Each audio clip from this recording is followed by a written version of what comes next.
जय हिंद मेरे दोस्तों, आपका स्वागत है आपके अपने YouTube चैनल प्रथम अकादमी परिवार में। मैं हूं सूरज कुमार।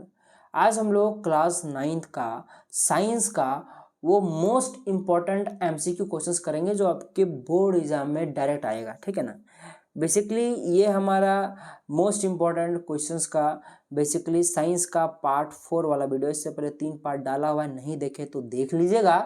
और आपको मैथमेटिक्स का भी आपको मैं वीडियो देता रहता हूँ, आपका हिंदी इंग्लिश का भी वीडियो देता हूँ समय समय पर। आपका देखा है तो SST का भी वीडियो बन ही रहा है। तो कुल मिलाकर बात करूँ तो आपके सभी सब्जेक्ट्स का भी आपको मिल रहा है यहाँ पे आपके पास देखा जाए तो वीडियो। ठीक है ना। इसके बाद अगर कोई ऐसा सब्जेक्ट है जो छूट रहा है तो आप लोग कमेंट करके जरूर बताइएगा। अगर हमसे वो पॉसिबल हो पाएगा तो मैं आपको वो भी करा के दूंगा। पर मुख्यतः ये 5 सब्जेक्ट जो है वो आपका लगातार चल रहा है। ठीक है ना।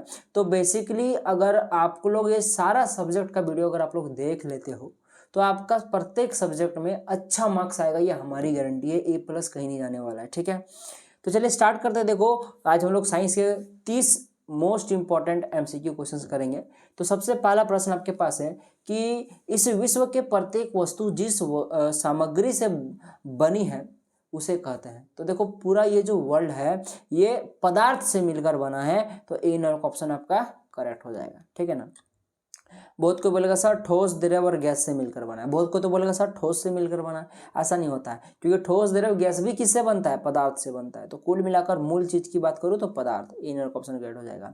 चलिए आगे बढ़ते हैं। भारत के प्राचीन दार्शनिकों ने पदार्थ के 5 मूल अवस्थाओं या फिर बोलो कि तत्वों में वर्गीकृत किया था, वो है बताओ। तो प्राचीन दार्शनिकों ने उसको पूरे वर्ल्ड को 5 ऐसे तत्वों में वर्गीकृत किया था जिनसे मिलकर ये पूरा वर्ल्ड बना हुआ है।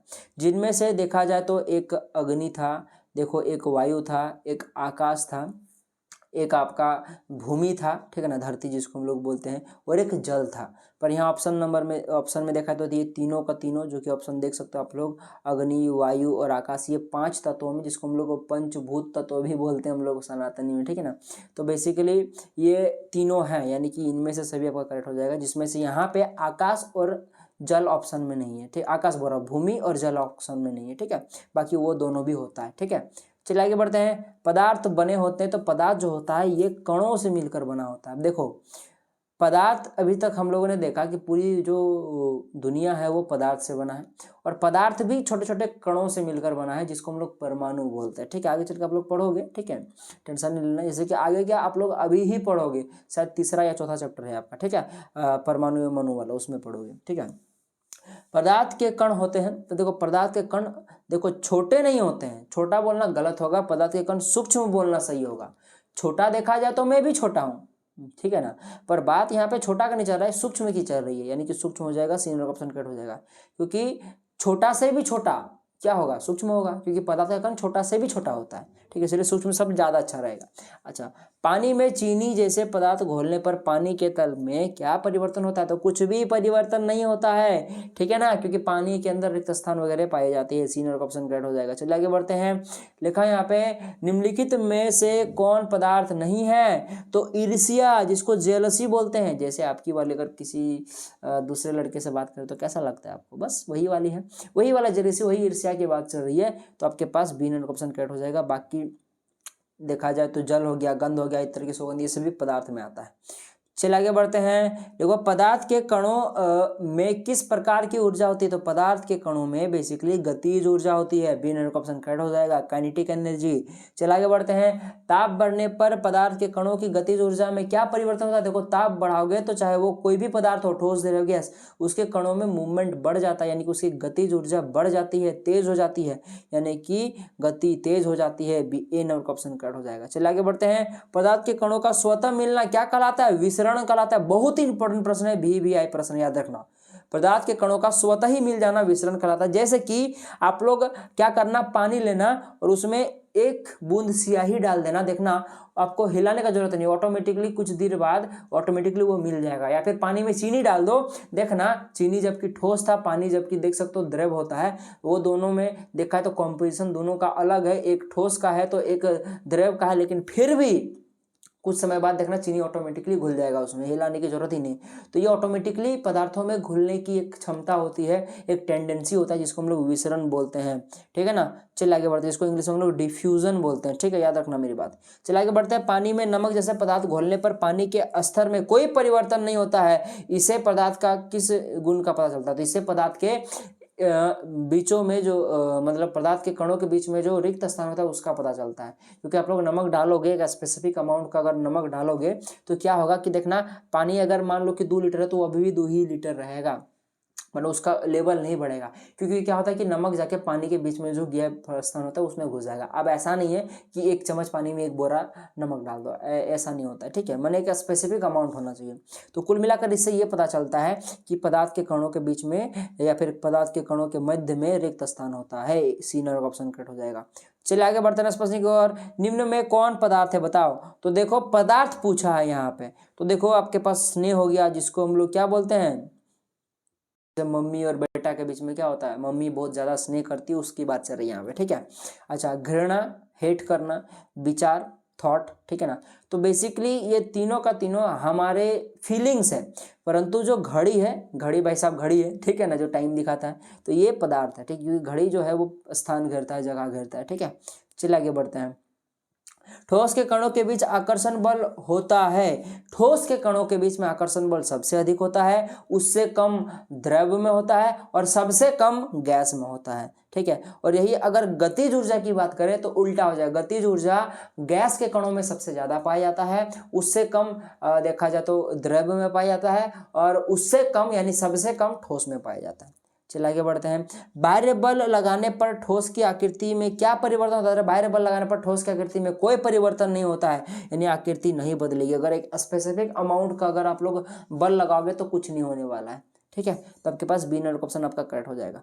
चलिए आगे बढ़ते हैं। द्रवों का क्या होता है? देखो द्रव जो होता है उसका आकार तो अनियमित होता है, आकार निश्चित नहीं होता है, अनिश्चित होता है, लेकिन जो उसका आयतन होता है वो निश्चित होता है। यानी 1 लीटर पानी को आप लोग गमले में रखो, जमीन में उड़ेल दो, या आप लोग गिलास में डालो, हर जगह पे वो 1 लीटर ही रहेगा, परंतु उसका आकार जब गिलास में डालोगे तो गिलास जैसा हो जाएगा, जमीन में फैला दोगे तो वो फैल जाएगा, जब आप लोग उसको नॉर्मल गमले में डालोगे तो वो गमले का आकार ले लेना, आकार बदलेगा लेकिन उसका आयतन नहीं बदलेगा। इसको हम लोग टेक्निकल टर्म में बोलेंगे कि आकार अनिश्चित होता है परंतु आयतन निश्चित होता है। बिना ऑप्शन कट हो जाएगा। चलिए आगे बढ़ते हैं। लगा कि द्रवों में किसका विसरण संभव है? तो द्रवों में किसका विसरण संभव है? तो द्रव में आप लोग ठोस का, द्रव का, गैस का, सबका विसरण कर सकते हो, क्योंकि अभी मैंने बताया था विसरण मतलब क्या था, स्वतः ही पदार्थों का मिलना विसरण कहलाता है।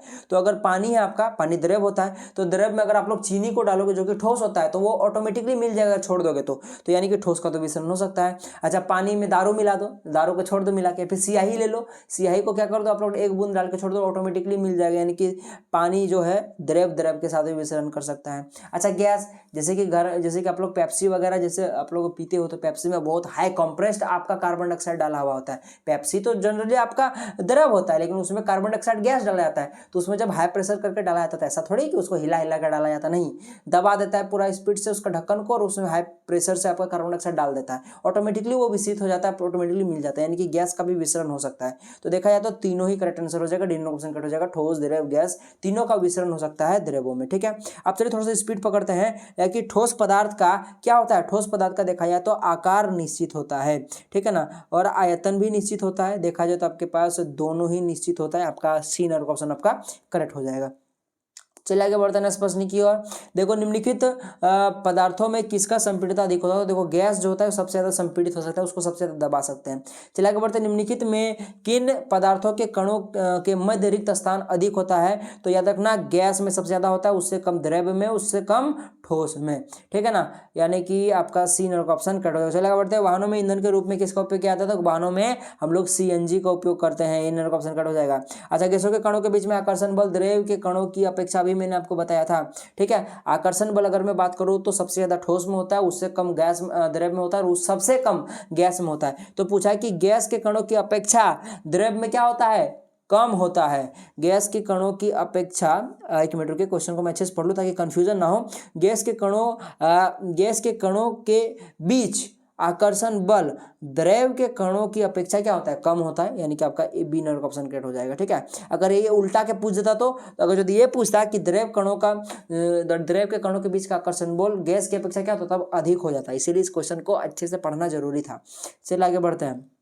अच्छा, देखा कि स्विमिंग पूल में गोताखोर पानी काट पाते हैं क्यों, क्योंकि पानी के कणों के बीच में रिक्त स्थान होता है। ए नंबर का ऑप्शन करेक्ट हो जाएगा। चलिए आगे बढ़ते हैं। तापमान का अंतर्राष्ट्रीय मात्रक क्या होता है, तो भाई साहब डिग्री सेल्सियस नहीं, फ़ारेनहाइट नहीं, केल्विन, ठीक है ना, जिसको के से दिखाते हैं। चलिए आगे बढ़ते हैं। नेक्स्ट प्रश्न की ओर कि किसी तत्व के द्रव्यमान प्रति इकाई आयतन को क्या कहते हैं, घनत्व कहते हैं। ए नंबर का ऑप्शन करेक्ट हो जाएगा। चलिए आगे बढ़ते हैं। कि बर्तन की दीवार पर गैस के कणों द्वारा इकाई क्षेत्रफल पर पड़ने वाले बल के कारण गैस में बनता है दबाव, गैस में क्या बनता है, प्रेशर बनता है। ए नंबर का ऑप्शन आपके पास करेक्ट हो जाएगा। चलिए आगे बढ़ते हैं। कि जिस तापमान पर ठोस पिघलकर द्रव बन जाता है वह उस ठोस का क्या कहलाता है, तो वह उस ठोस का देखा जाए तो गलनांक कहता है। जस्ट ठोस पिघलकर द्रव बनने वाला है तो वो वाला जो होता है वो आपका गलनांक कहलाता है। तो बताओ बर्फ का गलनांक कितना होता है, चलो कमेंट करके बताओ। ठीक है, बाकी क्वेश्चन आने वाला है। अच्छा, ठोस में तापमान बढ़ने पर उसकी गतिज ऊर्जा क्या होती है, भाई साहब मैंने बताया था किसी में भी तापमान बढ़ाओ ठोस द्रव गैस में उसकी गतिज ऊर्जा बढ़ जाएगी।